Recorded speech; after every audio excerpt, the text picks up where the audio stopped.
د الکهف مبارکه سوره چې د قرآن عظیم شان 13مه سوره ده په مکه معظمه کې را نازله شوې ده 110 مبارک آیاتونه لري تلاوت او پښتو ترجمه یې له لومړي آیات څخه اورئ اعوذ بالله من الشیطان الرجیم پناه وړم الله تعالی شړل شوی شیطان څخه بسم الله الرحمن الرحیم د الله په نوم چې ډېر زیات مهربان پورا رحم لرونکی دی الحمد لله الذي أنزل على عبده الكتاب ولم يجعل له عوجا ثنا استعینه الله لره د چې هغه پر خپل بنده دغه کتاب نازل کړ او په هغه کې کوم کوږوالی پرې نه ښود قيما لينذر بأسا شديدا من لدنه ويبشر المؤمنين الذين يعملون الصالحات أن لهم أجرا حسنا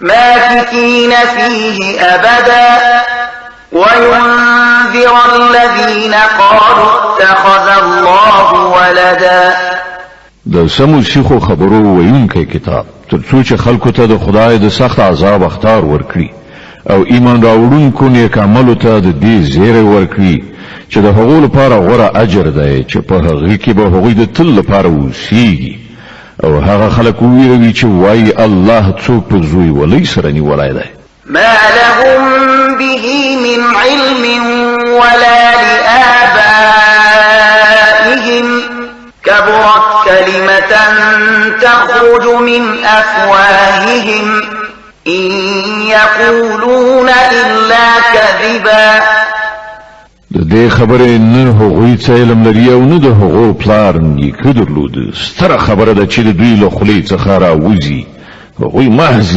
دروغ وایي فلعلك باخع نفسك على آثارهم إن لم يؤمنوا بهذا الحديث أسفا خنو اے محمد صلی الله علیه وسلم خایت په هغو پسې لغم خوړلو نه خپل ځان بایلې ک دوی پر دغه خوونه ایمان را نه وړي إنا جعلنا ما على الأرض زينة لها لنبلوهم أيهم أحسن عملا حقیقت دا دی دا څه وسایل چې د ځمکې پر مخ دي هغه موږ د ځمکې ښکلا ګرځولي دي تر څو چې دوی وازمایو چې په دوی کې څوک ښه عمل کوونکی دی وإنا لجاعلون ما عليها صعيدا جرزا په پای کې له دغو ټولو نه موږ یو هوار ډګر جوړونکي یو أم حسبت أن أصحاب الكهف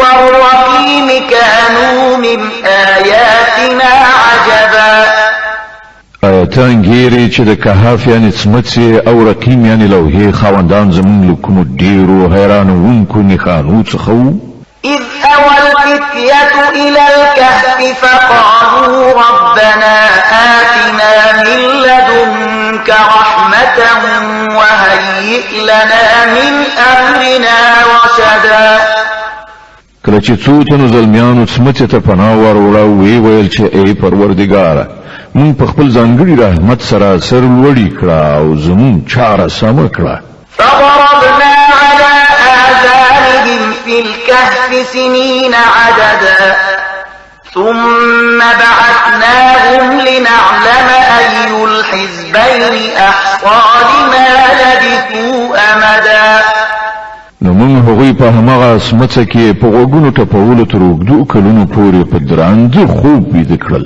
بیا موږ هغوی را پاڅول تر څو وګورو د هغو له دوو ډلو نه کومه یوه د خپلې استوګنې موده ښه شمېرلی شي نحن نقص عليك نبأهم بالحق إنهم فتية آمنوا بربهم وزدناهم هدى مونږ د هغو اصلي قصه تا ته اورو هغوی څو تنه زلمیانو چې پر خپل پروردګار ایمان راوړی و او مونږ هغو ته په هدایت کې پرمختګ ور په برخه کړی وربطنا على قلوبهم إذ قاموا فقالوا ربنا رب السماوات والأرض لن ندعو من دونه إلها قلنا إذا شططا موږ د هغو زړونه په هغه وخت کې محکم کړل یعنی قوت ورکړ چې کله هغوی پاڅېدل او اعلان یې وکړ چې زموږ رب خو فقط همغه ذات دی چې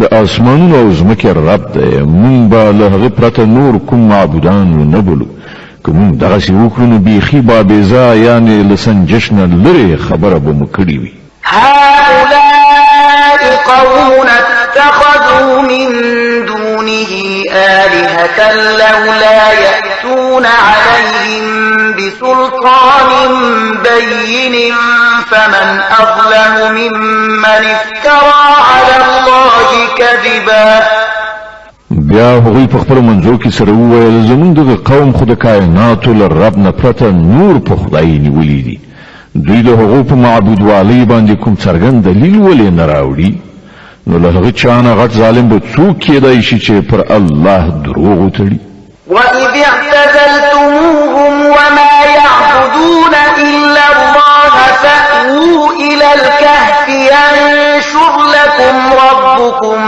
من رحمته ويهيئ لكم من أمركم مرفقا کله چې اوس تاسو له هغو او د هغو له غیر الله معبودانو څخه خپل اړیکې پرې کړې دي نو زوی فلاني سمڅې ته پناه یوسئ ستاسو رب به پر تاسو د خپل رحمت لمن پراخه کړي او ستاسو د کار لپاره به لارې چارې برابرې کړي وترى الشمس إذا طلعت تزاور عن كهفهم ذات اليمين وإذا غربت تقرضهم ذات الشمال وهم في فجوة منه ذلك من آيات الله من يهد الله فهو المهتد ومن يضلل فلن تجد له وليا مرشدا کتاب هغوی په سمڅه کې لیدلی وای نو داسې به درته ښکاره شوی و چې لمر چې کله راخیږي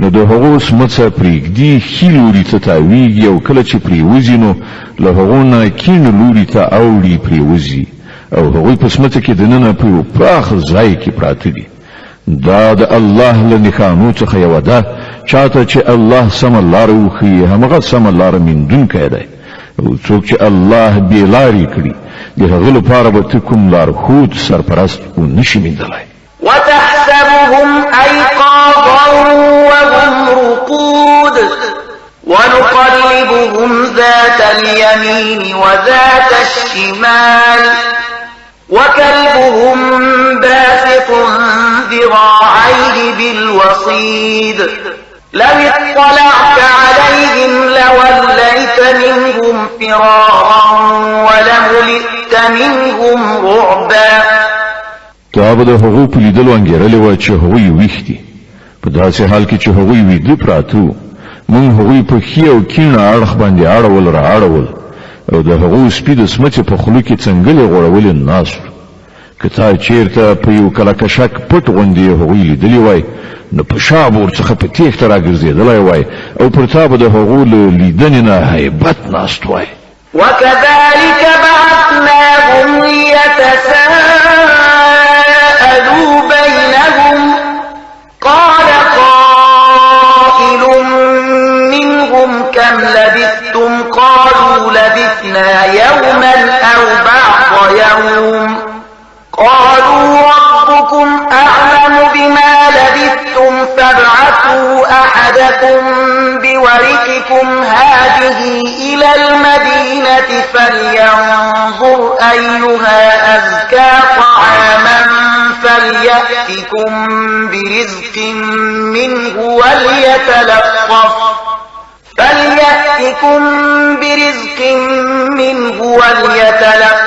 ولا يشعرن بكم أحدا او په دغه سه حیرانونکې صحنې سره موږ هغوی راپاڅول تر څو په خپلو منځو کې یو څه پوښتنه ګویانه وکړي له هغو نه یو تن پوښتنه وکړه ووایاست څومره ځنډ په دې حال کې پاتې شوي یې نورو ځواب ورکړ ښایي پوره یوه ورځ یا له هغې نه لږ څه کم به پاتې شوي یو بیا هغو وویل الله ښه پوهیږي چې زموږ څومره وخت په دغه حالت کې تیر شو زه یې اوس له خپلو نه یو تن ته د سپینو زرو دغه سکه ورکړئ ښار ته یې ولېږئ او هغه دی وګوري چې تر ټولو ښه خواړه چیرته موندل کیږي له هغه ځای دی هغه یو څه د خوراک لپاره راوړي او باید چې لږ په هوښیارۍ سره کار وکړي داسې نه وي چې هغه څوک زموږ له دلته استوګنې نه خبر کړي إنهم إن يظهروا عليكم يرجموكم أو يعيدوكم في ملتهم ولن تفلحوا إذا أبدا که چیرته د هغو لاس پر مون برشي نو سنگسار به مو کړي یا به مو بیرته په زور خپل دین ته واړوي او که داسې وشول نو مونږ به هیڅکله بری ونشو موندلی وكذلك أعثرنا عليهم ليعلموا أن وعد الله حق وأن الساعة لا ريب فيها إذ يتنازعون بينهم أمرهم فقالوا ابنوا عليهم بنيانا ربهم أعلم بهم قال الذين غلبوا على أمرهم لنتخذن عليهم مسجدا په دې ډول مونږ ښاریان د هغو له حاله خبر کړل تر څو چې خلک وپوهیږي چې د الله وعده رښتونې ده او دا چې د قیامت ساعت به بې له شک شو به نه راشي خو لږ شان پاملرنه وکړئ چې کله د غور کولو اصلي خبره دا وه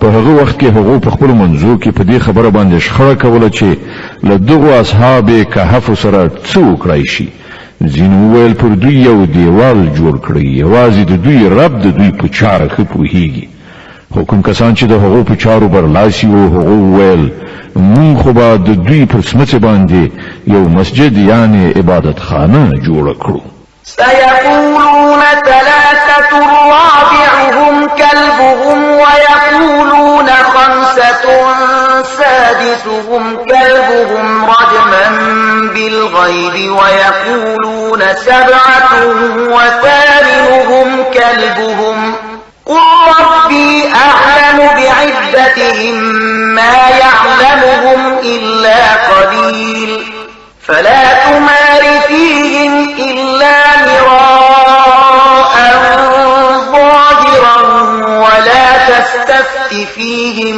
منهم أحدا ځینې کسان به ووایي چې هغوی درې تنه وو او څلورم د هغو سپی او ځینې نور به ووایي چې پنځه وو او شپږم د هغو سپی دا ټولې بې ځایه د بې خبرۍ ویناوې دي ځینې نور خلک وایي چې وو او اتم د هغو سپی ووایه زما رب ښه پوهیږي چې هغوی څو تنه وو لږو کسانو ته د هغو صحیح شمیر معلوم دی نو ته له سطحي خبرې زیات د هغو د شمیر په برخه کې له خلکو سره بحث مه کوه او مه د هغو په باب له چا نه څه پوښتنه کوه ولا تقولن لشيء إني فاعل ذلك غدا إلا أن يشاء الله واذكر ربك إذا نسيت وقل عسى أن يهديني ربي لأقرب من هذا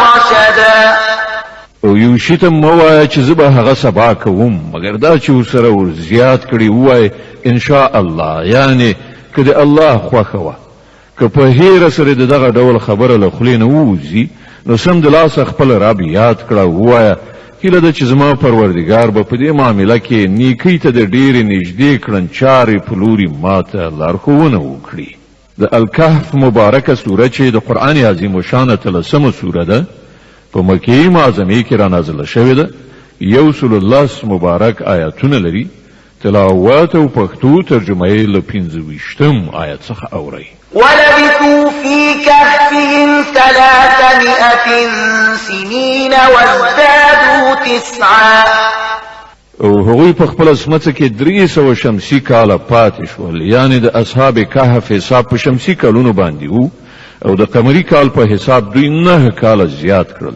یعنی چې هغه د دواړو حسابونو ترمنځ فرق دی قل الله أعلم بما لبثوا له غيب السماوات والأرض أبصر به وأسمع ما لهم من دونه من ولي ولا يشرك في حكمه أحدا تو الله د هغو د استوګنې په موده ډیر ښه پوهیږي د آسمانونو او ځمکې ټول پټ حالات همغه ته معلوم دي.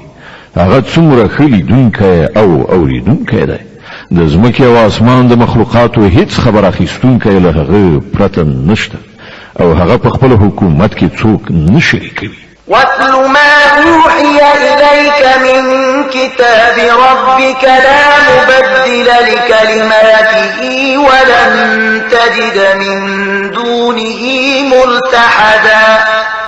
ای محمد، ستا د پروردگار له کتاب نه چې څه تاته وحی کړی شوي دي هغه چې څنګه دي همغسې واوروه.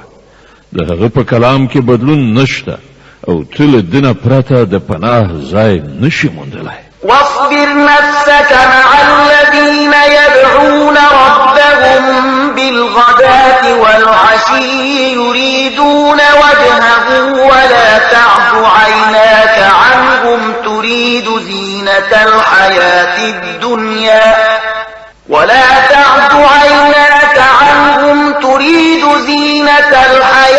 الدنيا ولا تطع من أغفلنا قلبه عن ذكرنا واتبع هواه وكان أمره فرطا.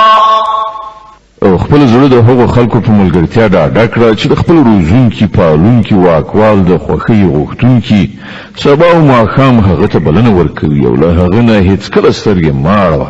آیا ته د دنیا ښکلا خوښوي؟ د یو داسې چا اطاعت مه کوه چې د هغه زړه مونږ له خپل یاد نه غافل کړی دی او هغه د خپل نفس پیروي غوره کړې ده او د هغه کړنلاره په افراط او تفریط باندې ولاړه ده. وقل الحق من ربكم فمن شاء فليؤمن ومن شاء فليكفر إنا أعتدنا للظالمين نارا أحاط بهم سرادقها وإن يستغيثوا يغاثوا بماء كالمهل يشوي الوجوه بئس الشراب وساءت مرتفقا. په ډنګ پیلي ووایه چې دغه حق د ستا د رب له لوري. اوس که د چا زړه غواړي ودې مني او که د چا زړه غواړي منکر دي شي. موږ د انکار کوونکو ظالمانو لپاره داسې یو اور تیار کړی چې د هغه پردو هغوی ایثار کړي دي. هلته که هغوی اوبه غواړي نو په داسې اوبو سره به د هغو غوښتنه وپاللی شي چې د تیلو د ځوښا غوندې به وي او د هغو مخونه به وریت کړي وسوځوي. ډېر ناکاره څښاک او ډېر ناوړه استوګنځی. إن الذين آمنوا وعملوا الصالحات إنا لا نضيع أجر من أحسن عملا. پاتې شول هغه کسان چې ویمني او ښه عملونه وکړي نو دا یقیني ده چې موږ د نیکوکارانو اجر نه ضایع کوو. أولئك لهم جنات عدن تجري من تحتهم الأنهار يحلون فيها من أساور من ذهب ويلبسون ثيابا خضرا من سندس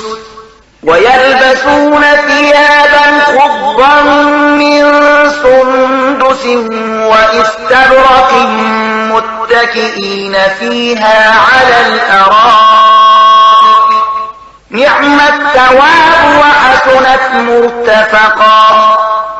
د هغو لپاره تل سمسور باغونه دي چې تر هغو لاندې به ویالې بهیږي. هلته به هغوی د سرو زرو په بنګړیو سینګار کړی شي. د نریو ورېښمو اطلسو او مخملو شنې جامې به واغوندي او د هسکو بالښتونو ته به تکیه وهلي کیني. ډېر ښه اجر او د لوړې درجې هستوګنځی. واضرب لهم مثلا رجلين جعلنا لأحدهما جنتين من أعناب وحففناهما بنخل وجعلنا بينهما زرعا. ای محمد صلی الله علیه وسلم، دوی ته یو مثال وړاندې کړه. دوه تنه له هغو نه یو ته موږ د انګورو دوه باغونه ورکړل او د هغو چارچاپیر مو د خرماو د ونو قطار جوړ کړ او د هغو په منځ کې مو کرونده پیدا کړه. كلتا الجنتين آتت أكلها ولم تظلم منه شيئا وفجرنا خلالهما نهرا وكان له ثمر فقال لصاحبه وهو يحاوره أنا أكثر منك مالا وأعز نفرا. باغونه خخي راز سمسور شول او په باندېولو کې یو بڅری کموالی هم را نوست. دننه په هغو باغونو کې مونږ یو ویالو وبهوله او هغه ته ښه حاصلات ورکړل. د دغو شیانو په میندلو یوه ورځ هغه خپل ګاونډي ته په خبرو اترو کې وویل زه له تانه زیات شتمن یم او له تانه زیات قوي کسان لرم. ودخل جنته وهو ظالم لنفسه قال ما أظن أن تبيد هذه أبدا وما أظن الساعة قائمة ولئن رددت إلى ربي لأجدن خيرا منها منقلبا.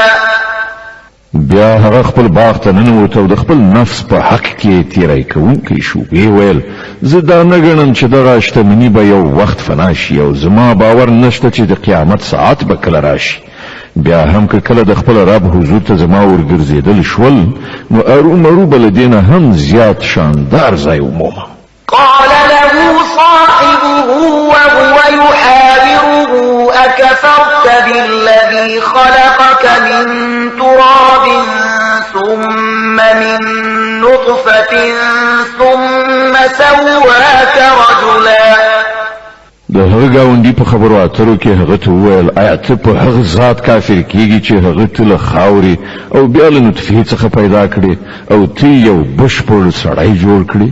لكنه الله ربي ولا أشرك بربي أحدا.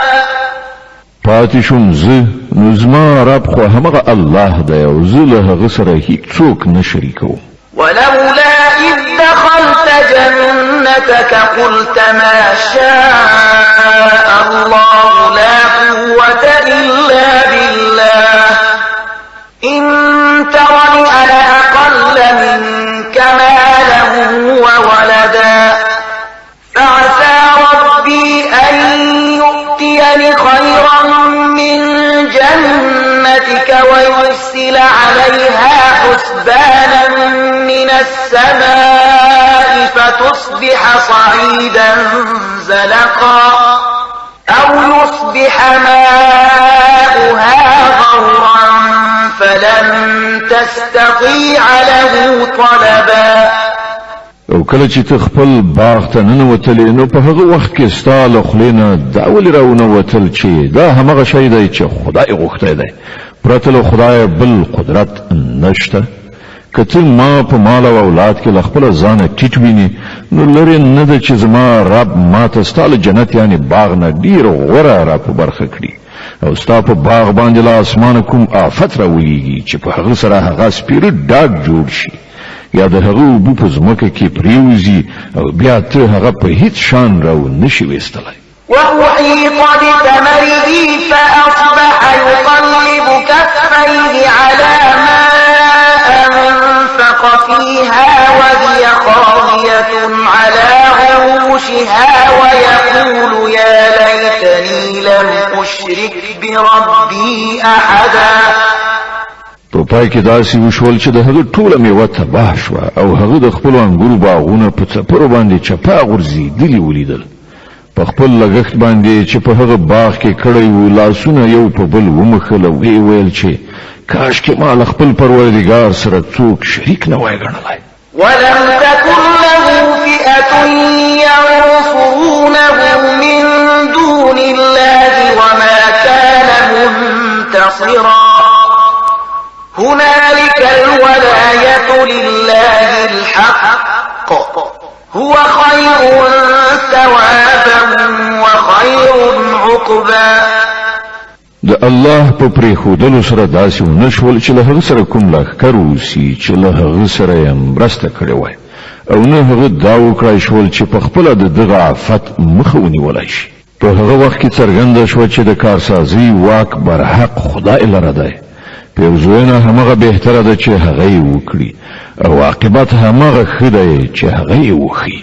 د الکهف مبارکه سوره چې د قرآن عظیم شان 13مه سوره ده په مکې معظمه کې را نازله شوې ده.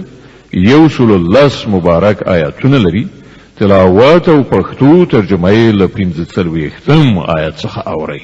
واضرب لهم مثل الحياة الدنيا كماء أنزلناه من السماء فاختلط به نبات الأرض فأصبح هشيما تذروه الرياح وكان الله على كل شيء مقتدرا. او ای پیغمبر صلی الله علیه وسلم دوی ته د دنیا د ژوندانه حقیقت په دې مثال سره وپوهوه چې نن موږ له اسمانه اوبه ورولې نو د ځمکې شنیلای ښه زرغون شو او سبا همغه شنیلي بوس شول چې بادونه یې په هوا وړي. الله په هر څه باندې قادر دی. المال والبنون زينة الحياة الدنيا والباقيات الصالحات خير عند ربك ثوابا وخير أملا. دغه مال او دغه اولاد یوازې د دنیوي ژوندانه یوه موقتي ښکلا ده. په اصل کې خو پایښت لرونکي نیکۍ ستا د رب په نزد د نتیجې په لحاظ سره ډېرې غوره دي او په همغو پورې ښې هیلې تړل کېدی شي. ويوم نسير الجبال وترى الأرض بارزة وحشرناهم فلم نغادر منهم أحدا. اندېښنه د هغې ورځې په کار ده چې کله مونږ غرونه وخوځوو او ته ځمکه بیخي له غړه ومومې او مونږ به ټول انسانان په دغه ډول تر محاصرې لاندې راټول کړو چې له مخکنیو وروستنیو نه یو به هم پرې نږدو. وعرضوا على ربك صفا لقد جئتمونا كما خلقناكم أول مرة بل زعمتم أن لن نجعل لكم موعدا. او ټول بستا د رب حضور ته لیکي وړاندې کړی شي. دا دی وګورئ راغلی که نه تاسې مونږ ته په همغه شان لکه چې مونږ تاسې لومړی ځل پیدا کړي وئ. تاسې خدا ګڼلې وه چې مونږ ستاسې لپاره د کومې وعدې وخت نه دی ټاکلی. ووضع الكتاب فترى المجرمين مشفقين مما فيه ويقولون يا ويلتنا ما لهذا الكتاب لا يغادر صغيرة ولا كبيرة إلا أحصاها ووجدوا ما عملوا حاضرا ولا يظلم ربك أحدا. او د عملنامې کتاب به مخې ته کېښودل شي. په هغه وخت کې به ته وګورې چې مجرمان به د خپل ژوند د کتاب ثبت شوو چارو نه ویریدونکي وي او ویونکي به وي چې های زمونږ بده بخته دا څنګه کتاب دی چې زمونږ هیڅ وړوکی غټ حرکت داسې نه دی پاتې چې په دې کې درد شوی نه وي. هر څه چې هغوی کړي وو هغه ټول به خپلې مخې ته حاضر ومومي او ستا رب به پر هیچا یو بڅری ظلم ونه کړي. وإذ قلنا للملائكة اسجدوا لآدم فسجدوا إلا إبليس كان من الجن ففسق عن أمر ربه أفتتخذونه وذريته أولياء من دوني وهم لكم عدو بئس للظالمين بدلا. یاد کړه چې کله مونږ فرښتو ته وویل چې آدم علیه السلام ته سجده وکړئ نو هغوی سجده وکړه خو ابلیس ونه کړه. هغه له پیریانو څخه و ځکه د خپل رب د حکم له منلو نه ووت. اوس آیا تاسې له ما څخه پرته هغه او د هغه زوجات خپل سرپرستان نیسئ په داسې حال کې چې هغوی ستاسې دښمنان دي؟ ډېره ناوړه بدله ده چې ظالمان یې غوره کوي. ما أشهدتهم خلق السماوات والأرض ولا خلق أنفسهم وما كنت متخذ المضلين عبدا. ما د اسمانونو او ځمکې د پیدا کولو په وخت کې هغوی نو رابللي او نن په خپل د هغو په پیدایښت کې هغوی شریک کړیو زما دا کار نه دی چې گمراه کوونکي خپل مرستیالان وګرځوم ويوم يقول نادوا شركائي الذين زعمتم فدعوهم فلم يستجيبوا لهم وجعلنا بينهم موبقا او دغه کسان به په هغه ورځ څه وکړي چې د دوی رب دوی ته ووایي چې اوس هغه هستۍ راوبلئ چې هغه مو له ما سره شریکان ګڼلي وو دوی به هغه وبلي خو هغوی به د دوی مرستې ته رانشي او موږ به د هغو په منځ کې د تباهۍ همدا یوه کنده شریکه کړو ورأى المجرمون النار فظنوا أنهم مواقعوها ولم يجدوا عنها مصرفا ټول مجرمان به په هغه ورځ اور وویني او باینګیري چې اوس هغوی پکې لویدونکي دي او هغوی به له هغه څخه د ژغورل کېدو هیڅ د پناه ځای ونه مومي ولقد صرفنا في هذا القرآن للناس من كل مثل وكان الإنسان أكثر شيء جدلا مون په دې قرآن کې خلق په هر ډول وپوهول خو انسان ډیر زیات جګړه مار دی وما منع الناس أن يؤمنوا إذ جاءهم الهدى ويستغفروا ربهم إلا أن تأتيهم سنة الأولين أو يأتيهم العذاب قبلا هغه ته چې کله هدایت راغی نو د هغه لمنلو او د خپل رب له حضور څخه له بخښنې غوښتلو نه هغوی څه شي منع کړل له دې پرته نور هیڅ نه دي چې له هغو سره همغه څه وشي چې له مخکنیو قومونو سره شوي دي یا دا چې هغوی عذاب مخامخ راتلونکی وویني وما نرسل المرسلين إلا مبشرين ومنذرين ويجادل الذين كفروا بالباطل ليدحضوا به الحق واتخذوا آياتي وما أنذروا هزوا مون پیغمبران له دې کار نه پرته د کوم غرض لپاره نه لیږو چې هغوی د زیری ورکولو او اخطار ورکولو دنده سرته ورسوي خو د کافرانو حال دا دی چې هغوی د باطل وسله راخیستې د حق د ټیټساري ښودلو هڅه کوي او هغوی زموږ آیاتونه او هغه اخطارونه چې ورکړل شول ټوکې ګڼلي دي ومن أظلم ممن ذكر بآيات ربه فأعرض عنها ونسي ما قدمت يداه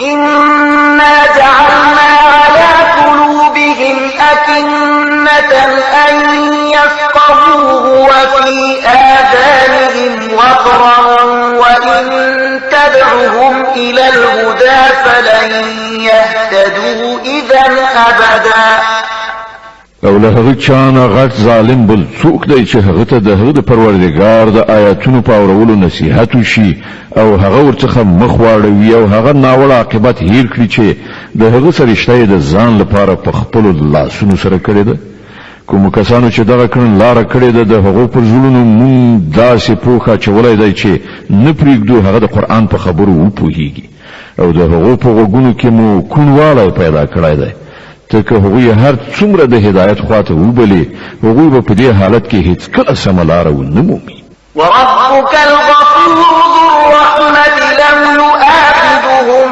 بما كسبوا لعجل لهم العذاب بل لهم موعد لن يجدوا من دونه موئلا ستا رب خورا بخونکی او رحم کوونکی دی هغه که د دوی په کړو وړو باندې د دوی مؤاخذه کول غوښتلی نو سم د لاسه به یې عذاب لیږلی وای خو د دوی لپاره د وعدې ونې ټاکل شوې ده او دوی به له هغې نه د ځان ژغورلو او تېښتې هیڅ لاره ونه مومي وتلك القرى أهلكناهم لما ظلموا وجعلنا لمهلكهم موعدا دا په عذاب اخته شوي کلي ستاسې تر نظر لاندې موجود دي دوی چې کله ظلم وکړ نو موږ دوی هلاک کړل او د دوی هر یو د هلاکت لپاره موږ نیټه ټاکلې وه وإذ قال موسى لفتاه لا أبرح حتى أبلغ مجمع البحرين أو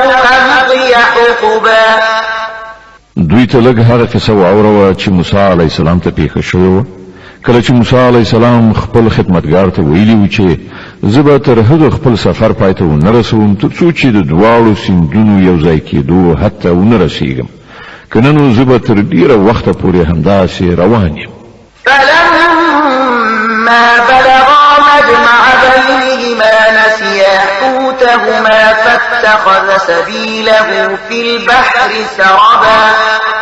نو کله چې هغوی دواړه د هغو دواړو سیندونو د یو ځای کېدو حد ته ورسېدل نو له خپل ماهي نه غافل شول او هغه په داسې شان په سیند کې لاړ لکه چې کومه پخه لاره جوړه شوې وي. فلما جاوزا قال لفتاه آتنا غداءنا لقد لقينا من سفرنا هذا نصبا. وړاندې چې لاړل موسی علیه السلام خپل خدمتګار ته وویل راوړه زموږ سباناری د نن ورځې په سفر کې خو موږ ډېر زیات ستومانه شوي یو. قال أرأيت إذ أوينا إلى الصخرة فإني نسيت الحوت وما أنسانيه إلا الشيطان أن أذكره واتخذ سبيله في البحر عجبا. خدمتګار وویل تا ولیدل دا څه وشول؟ کله چې موږ د هغه کټ سره دمه جوړه کړې وه په هغه وخت کې ماهي ته زما پام نه شو او شیطان زه داسې په غفلت کې واچولم چې تا ته د هغه یادول راڅخه هیر شول. ماهي خو په عجیبه ډول ووت په سیند کې لاړ. قال ذلك ما كنا نبغ فارتدا على آثارهما قصصا فوجدا عبدا من عبادنا آتيناه رحمة من عندنا وعلمناه من لدنا علما. موسی علیه السلام وویل مونږ خو د همدې په لټه کې وو. نو هغوی دواړه په خپلو پلونو قدم په قدم په شا ستانه شول او هلته هغوی زموږ له بندګانو څخه یو بنده ومینده چې هغه مونږ په خپل رحمت سرلوړی کړی او له خپل لوري نه مو یو خاص علم ورته ورخه کړی. قال له موسى هل أتبعك على أن تعلمني مما علمت رشدا. موسی علیه السلام هغه ته وویل آیا زه له تا سره پاتې کېدای شم تر څو چې ته ما ته هغه علم را زده کړې چې تا ته درښودل شوی دی؟ قال إنك لن تستطيع معي صبرا. هغه ځواب ورکړ ته له ما سره صبر نشې کولی. وكيف تصبر على ما لم تحط به خبرا. او له کوم شي نه چې ته نه یې خبر پر هغه څنګه صبر کولی شي؟ قال ستجدني إن شاء الله صابرا ولا أعصي لك أمرا. موسی علیه السلام وویل ان شاء الله ته به ما صبر کوونکی بیا مومي او زه به په هیڅ چاره کې ستا له امر نه سر ونه غړو. قال فإن اتبعتني فلا تسألني عن شيء حتى أحدث لك منه ذكرا. هغه وویل ښه ده که ته له ما سره ځې نو له ما څخه د هیڅ خبرې پوښتنه مه کوه تر څو چې ما په خپله د هغې یادونه درته نه وي کړي. فانطلقا حتى إذا ركبا في السفينة خرقها قال أخرقتها لتغرق أهلها لقد جئت شيئا إمرا. نو بیا دواړه وخوځېدل تر دې پورې چې کله هغوی په یو کښتۍ کې سپاره شول نو هغه په کښتۍ کې سوری وکړ. موسی علیه السلام وویل تا په دې کې د دې لپاره سوری وکړ چې د کښتۍ سپرلۍ غرقه کړي؟ دا خو تا ډېر سخت حرکت وکړ. قال ألم أقل إنك لن تستطيع معي صبرا. هغه وویل ما تا ته نو ویلي چې ته له ما سره صبر نشې کولی؟ قال لا تؤاخذني بما نسيت ولا ترهقني من أمري عسرا. موسی علیه السلام وویل په هیره مې مه نیسه زما په برخه کې ته لږ غوندې له سختۍ نه کار مه اخله. فانطلقا حتى إذا لقيا غلاما فقتله قال قتلت نفسا زكية بغير نفس لقد جئت شيئا نكرا. بیا هغوی دواړه لاړل تر دې پورې چې لیو هلک سره مخامخ شول او هغه سړی هغه وواژه. موسی علیه السلام وویل تا یو بېګناه وواژې په داسې حال کې چې هغه څوک نه ووژلي. دا کار خو دې ډېر بد وکړ. قال ألم أقل لك إنك لن تستطيع معي صبرا. وویل ما تا ته نه ویلي چې ته له ما سره صبر نشې کولی. قال إن سألتك عن شيء بعدها فلا تصاحبني قد بلغت من لدني عذرا. موسی علیه السلام وویل له دې نه وروسته که ما در څخه د څه پوښتنه وکړه نو بیا ته ما له ځانه سره مه پرېږده.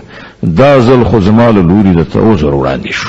فانطلقا حتى إذا أتيا أهل قرية استطعما أهلها فأبوا أن يضيفوهما فوجدا فيها جدارا يريد أن ينقض فأقامه قال لو شئت لاتخذت عليه أجرا. بیا هغوی وړاندې لاړل تر دې پورې چې کلي ته ورسېدل او د هغه ځای له خلکو نه یې خواړه وغوښتل، خو هغوی د دې دواړو له میلمه کولو نه انکار وکړ. هلته دوی یو دیوال ولید چې نږدې ولویږي. هغه سړي هغه دیوال بیرته محکم ودراوه. موسی علیه السلام وویل که ته غوښتلی نو په دې کار باندې دې مزدوري اخیستلی شوه. قال هذا فراق بيني وبينك سأنبئك بتأويل ما لم تستطع عليه صبرا. هغه وویل نوره له تا سره زما ملګرتیا پای ته ورسېده. اوس زه تا د دغو خبرو په حقیقت خبروم چې پر هغه باندې تا صبر ونه شو کړی. أما السفينة فكانت لمساكين يعملون في البحر فأردت أن أعيبها وكان وراءهم ملك يأخذ كل سفينة غصبا. د هغې کشتۍ موضوع دا ده چې هغه د څو تنو بېوزلو کسانو وه چې په سیند کې د زیارکښۍ مزدوري کوله. ما وغوښتل چې هغه عیبي کړم ځکه چې وړاندې د یو داسې باچا سیمه وه چې هره بیړۍ په زور اخیستله. وأما الغلام فكان أبواه مؤمنين فخشينا أن يرهقهما طغيانا وكفرا. پاتې شو هغه هلک د هغه مور او پلار مؤمنانو. موږ ویریدو چې دغه هلک به په خپلې سرکشي او کفر سره هغوی تنګ کړي. فأردنا أن يبدلهما ربهما خيرا منه زكاة وأقرب رحما. لدې عمله موږ وغوښتل چې د هغو رب د هغه په بدل کې هغو ته داسې اولاد ورکړي چې په اخلاقو کې هم له ده نه ښه وي او له هغه نه د صلې رحم هیله هم زیاته وي. وأما الجدار فكان لغلامين يتيمين في المدينة وكان تحته كنز لهما وكان أبوهما صالحا فأراد ربك أن يبلغا أشدهما ويستخرجا كنزهما رحمة من ربك وما فعلته عن أمري ذلك تأويل ما لم تستطع عليه صبرا. او دغه دیوال معاملات دا ده چې دا د دوه یتیمانو هلکانو دی چې په دغه ښار کې اوسېږي. تر دغه دیوال لاندې د دغو ماشومانو لپاره یوه خزانه ښخه ده او د هغو پلار یو ښه سړی و. له دې امله ستا رب وغوښتل چې دغه دواړه ماشومان د ځوانۍ سن ته ورسېږي او خپله خزانه راوباسي. دا ستا د رب د رحمت په اساس شوي دي. ما په خپل سر څه نه دي کړي. دا دی د هغو خبرو حقیقت چې تا پرې صبر ونه شو کړی. ويسألونك عن ذي القرنين قل سأتلو عليكم منه ذكرا. او اے محمد صلی الله علیه وسلم دوی له تانه د ذوالقرنین په باب پوښتنه کوي. دوی ته ووایه زه به د هغه څه حال تاسو ته واورم. إنا مكنا له في الأرض وآتيناه من كل شيء سببا فأتبع سببا حتى إذا بلغ مغرب الشمس وجدها تغرب في عين حمئة ووجد عندها قوما قلنا يا ذا القرنين إما أن تعذب وإما أن تتخذ فيهم حسنا. مون هغه ته په ځمکه کې قدرت ورکړیو او هر ډول وسایل او اسباب نور بخلیو. هغه لومړی د لویدیځ خواته د یو اقدام اسباب برابر کړل ان تر دې پورې چې کله هغه د لمر پریواتو تر حده ورسېد نو هغه لمر په تورو اوبو کې ډوبېدونکی ولید او هلته یو قوم وموند. موږ وویل ای ذوالقرنین ته دا اوس هم لري چې دوی په تکلیف کړي او دا هم چې ښه چارچلند ورسره وکړي. قال أما من ظلم فسوف نعذبه ثم يرد إلى ربه فيعذبه عذابا نكرا. هغه ویل څوک چې له دوی نه ظلم وکړي موږ به هغه ته سزا ورکړو بیا به هغه د خپل رب لوري ته ورګرځول شي او هغه به ورته لا سخته سزا ورکړي. وأما من آمن وعمل صالحا فله جزاء الحسنى وسنقول له من أمرنا يسرا. او له دوی نه چې څوک ایمان راوړي او ښه عمل وکړي د هغه لپاره غوره مکافات دی او موږ به ورته اسانه حکمونه ورکړو. ثم أتبع سببا حتى إذا بلغ مطلع الشمس وجدها تطلع على قوم لم نجعل لهم من دونها سترا كذلك وقد أحطنا بما لديه خبرا. بیا هغه د یو بل اقدام تیاری ونیو تر دې پورې چې د لمر خاته حتی ورسید. هلته ولیدل چې لمر په یو داسې قوم باندې راخیږي چې مونږ د هغه لپاره له تودوخې نه د ژغورل کېدو څه لاره چاره نه ده برابره کړې. د هغو دغه حالو او له ذوالقرنین سره چې څه وو په هغه باندې مونږ پوهېدلو. ثم أتبع سببا حتى إذا بلغ بين السدين وجد من دونهما قوما لا يكادون يفقهون قولا. بیا هغه د یو بل اقدام لارې چارې برابرې کړې تر دې پورې چې کله د دوه غرونو منځ ته ورسېد نو له هغو سره هغه یو داسې قوم بیا مون چې په ډېره سختۍ سره په کومه خبره پوهېده. قالوا يا ذا القرنين إن يأجوج ومأجوج مفسدون في الأرض فهل نجعل لك خرجا على أن تجعل بيننا وبينهم سدا.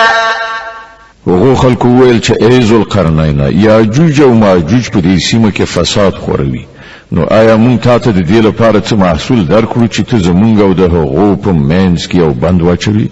قال ما مكنني فيه ربي خير فأعينوني بقوة أجعل بينكم وبينهم ردما. هغه ویل څه چې زما پروردګار ما ته را په برخه کړي دي هغه ډیر دي. تاسې په بشري قوا له ما سره مرسته وکړئ زه ستاسې او د هغو په منځ کې بند اچوم. آتوني زبر الحديد حتى إذا ساوى بين الصدفين قال انفخوا حتى إذا جعله نارا قال آتوني أفرغ عليه قطرا.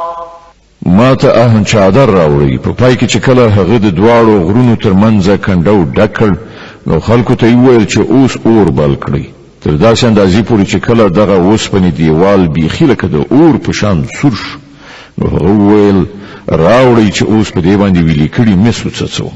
فما استطاعوا أن يظهروه وما استطاعوا له نقبا. دغه بند داسې و چې یاجوج ماجوج ور باندې نشوی راختلی او په هغه کې سورای کول له دې نه هم ورته زیات ګران. قال هذا رحمة من ربي فإذا جاء وعد ربي جعله دكاء وكان وعد ربي حقا. ذوالقرنین وویل دا زما د پروردګار رحمت دی، خو کله چې زما د رب د وعدې نیټه رارسیږي نو دا به میده هوار کړي او زما د پروردګار وعده حق ده. وتركنا بعضهم يومئذ يموج في بعض ونفخ في الصور فجمعناهم جمعا وعرضنا جهنم يومئذ للكافرين عرضا الذين كانت أعينهم في غطاء عن ذكري وكانوا لا يستطيعون سمعا. او په هغه ورځ به مونږ خلک پریږدو چې د سمندر د څپو غوندې په خپلو منځو کې سره وپرځوي او شپېلۍ پوکړای شي او مونږ به ټول انسانان یو ځای راغونډ کړو او همغه ورځ به وي چې مونږ دوزخ کافرانو ته ور مخې ته کړو، د هغو کافرانو مخې ته چې زما د نصیحت خواته وړاندې شوي وو او د څه شي اورېدلو ته له سره تیار نه وو. أفحسب الذين كفروا أن يتخذوا عبادي من دوني أولياء إنا أعتدنا جهنم للكافرين نزلا. نو آیا دغه خلک چې کفر غوړه کړی دی دا ګڼلې ده چې له ما څخه پرته زما بندگان خپل کارسازان ونیسي؟ مونږ د دغسې کافرانو د میلمستیا لپاره دوزخ تیار کړی دی. قل هل ننبئكم بالأخسرين أعمالا الذين ضل سعيهم في الحياة الدنيا وهم يحسبون أنهم يحسنون صنعا. اے محمد صلی الله علیه وسلم دوی ته ووایه آیا مونږ تاسو ته وښیو چې په خپلو عملونو کې تر ټولو زیات ناکام او نامراده خلک څوک دي؟ هغه چې په دنیوي ژوندانه کې هلې ځلې له سمې لارې منحرفې شوې او انګېرلې ده چې د هغو ټول کړه وړه ښه دي. أولئك الذين كفروا بآيات ربهم ولقائه فحبطت أعمالهم فلا نقيم لهم يوم القيامة وزنا. دا هغه خلک دي چې د خپل پروردګار د آیاتونو له منلو نه انکار وکړ او د هغه حضور ته په وړاندې کېدلو یې باور ونه کړ، له دې کبله د هغو ټول عملونه به بېزه شول. د قیامت په ورځ به مونږ ورته څه وزن یعنی قدر ورنه کړو. ذلك جزاؤهم جهنم بما كفروا واتخذوا آياتي ورسلي هزوا. د هغو سزا دوزخ دی د هغه کفر په بدله کې چې هغوی غوره کړ او د هغو ملنډو په بدل کې چې هغوی زما په آیاتونو او زما په پیغمبرانو پورې ووهلې.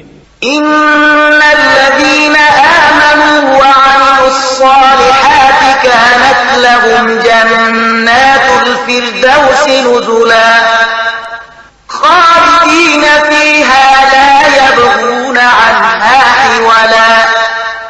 البته کوم کسانو چې ایمان راوړ او ښه عملونه وکړل د هغو میلمستون به د فردوس باغونه وي چې هغوی به پکې د تل لپاره اوسیږي او هیڅکله به له هغه ځایه وتل او چېرته تلل د هغو زړه ونه غواړي.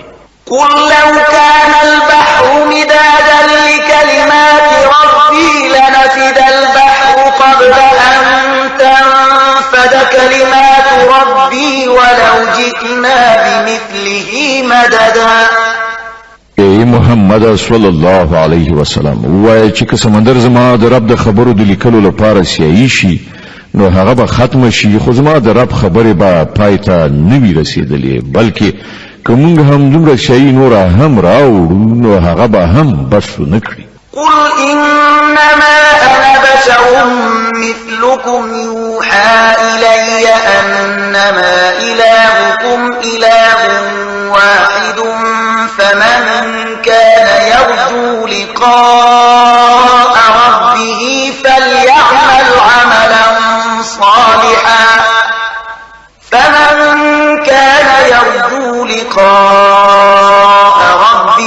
فليعمل عملا صالحا ولا يشرك بعبادة ربه أحدا. اے محمد محمد صلی الله علیه وسلم وایا چې زه خو ستاسو په څیر یو انسان یم ما ته وحی کیږي چې ستاسو خدای همدا یو خدای دی نو څوک چې خپل پروردگار سره د یو ځای کېدو په هیله وي هغه ته پکار ده چې ښه عمل وکړي او په بندګۍ کې خپل رب سره بل څوک شریک نه کړي